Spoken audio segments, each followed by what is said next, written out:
Welcome বন্ধুরা, আমার নতুন একটা ভিডিওতে সবাইকে ওয়েলকাম জানিয়ে ভিডিওটি শুরু করছি। আজকের আয়োজনে থাকছে বাচ্চাদের জন্য মাছ দিয়ে খিচুড়ি রান্না। সাধারণত আমি এই খিচুড়িটি প্রায় সময় মেয়েকে খাইয়ে থাকি, তো সেই খিচুড়িটি তোমাদের সঙ্গে শেয়ার করছি। এই রান্নাটা তোমরা সকাল, দুপুর, রাত যে কোনো টাইমে বাচ্চাদেরকে অফার করতে পারো।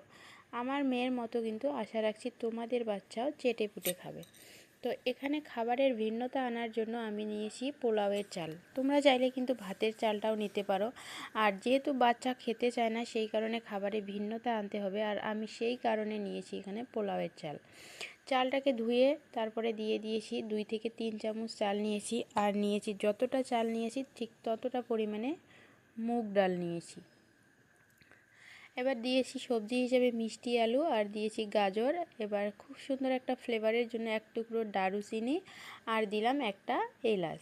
এবারে হালকা একটু লবণ, একটু জিরের গুঁড়ো, আর দিলাম হলুদ গুঁড়ো।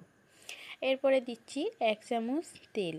দর্শক, অনেক মায়েরাই আসে বাচ্চা খেতে চায় না জন্যে খাবারের মধ্যে অনেক তেল মশলা ঝাল ব্যবহার করে। তো আমি কিন্তু সেই কথাটাই বলবো তোমাদের, যে বাচ্চা খেতে চায় না জন্যে তেল ঝাল ব্যবহার করলে কিন্তু বাচ্চার উল্টো ক্ষতি হয়ে যাবে। তাই সাধারণত অল্প খাবারেই বাচ্চাকে অভ্যস্ত করে তুলুন। অল্প তেল ঝাল মশলাতেই বাচ্চা যতটুকু খাবে সেটাই তাদের জন্য এনাফ। তো এরপরে তেল দিয়ে আমি দিয়েছি 1 চামচের মতো ঘি, আর দিয়েছি 1/2 চামচের মতো আদা এবং রসুন বাটা দিয়ে এখন এটাকে আমি চামচের সাহায্যে ভালো করে মেখে ঢাকনা দিয়ে ঢেকে রাখবো। কিন্তু তার আগে দিয়ে দিলাম একটা টমেটোর 4 ভাগের 1 ভাগ। টমেটোটা দিতে আমি ভুলে গেছি। টমেটোর মধ্যে বেশ ভালোই পুষ্টিগুণ রয়েছে, সেই কারণে আমি একটা টমেটোর 4 ভাগের অর্ধেক দিয়েছি। কারণ এখানে যদি আমি পুরো একটা টমেটো ব্যবহার করি তাহলে খিচুড়ির পরিমাণটা অনেক বেশি হয়ে যাবে, আর আমার মেয়ে এতটা খেতে পারবে না। তো ঢাকনা দিয়ে ঢেকে রেখেছিলাম 10 মিনিটের জন্য। ফিরে আসলাম 10 মিনিট পর। এখন ডিরেক্টলি চলে যাচ্ছি প্রেসার কুকারে। খিচুড়ি মেখে রেখেছি সেই চাল ডাল সবজিগুলো দিয়ে দিচ্ছি প্রেসার কুকারে, আর দিয়ে দিচ্ছি সেদ্ধ হওয়ার জন্য পর্যাপ্ত পরিমাণে নর্মাল বিশুদ্ধ খাবার পানি দিয়ে রেখে 3 থেকে 4টে সিটি মারলেই কিন্তু খাবারটা একদম সেদ্ধ হয়ে যাবে সবজিগুলো। আর সিটি মেরে নিয়েছি। এখন দেখিয়ে দিচ্ছি সব খাবার একদম ভালো মতোই সেদ্ধ হয়েছে। আর খাবারটাকে ম্যাশ করার জন্য একটা আলু ম্যাশার দিয়ে ভালো করে ম্যাশ করে নিচ্ছি।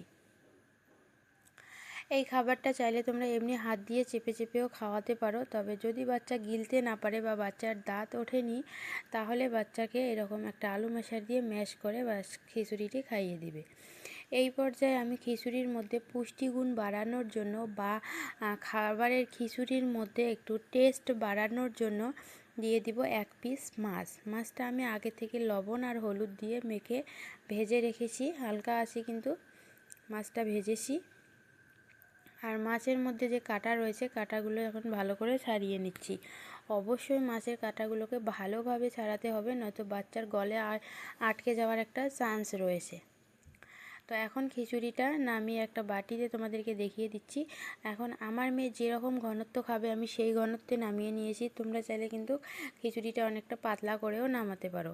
এখন দিয়ে দিব বেছে রাখা মাছগুলো। কাটা ছাড়িয়ে নিয়েছি মাছগুলো। এখন এই খিচুড়ির মধ্যে মাছটাকে আমি ভালো করে মিক্স করে খাইয়ে দেব। তো এই খাবারটা তোমরা চাইলে বাচ্চাকে সকালেও দিতে পারো, দুপুরেও দিতে পারো, অথবা রাতেও দিতে পারো। যে কোনো টাইমে বাচ্চাকে এই খাবারটি অফার করতে পারো। তো বন্ধুরা, কেমন লাগলো ভিডিওটি অবশ্যই কমেন্টে জানাবেন।